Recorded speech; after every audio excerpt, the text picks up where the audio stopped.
Максим, у вас комментарий по игре? Ну, хорошо, что выиграли, но надо смотреть, потому что у них было удаление в начале матча. Забили гол, забили второй. И, в принципе, не так сложно было, не возникало опасности в наших ворот.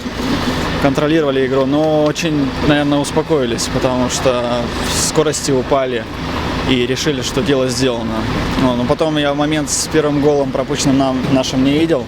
Вот, и, естественно, резерв у Уфы появился. И на второй тайм они очень мощно вышли. И я думаю, вторую половину очень здорово провели. Заслуживают, наверное, большого уважения. Вот, но, опять же, удаления эти сыграли, не знаю, с нами злую шутку, потому что появляется преимущество, и ты, наверное, теряешь там какой-то контроль на ситуации. Ну, 3 очка есть 3 очка, будем двигаться дальше. Как вы комментируете вот момент, когда был пенальти, ворота Уфы первый гол, когда забивали? Ну, насколько я видел, Рачина сыграл первый на мяче и удар по ноге. Очевидный пенальти.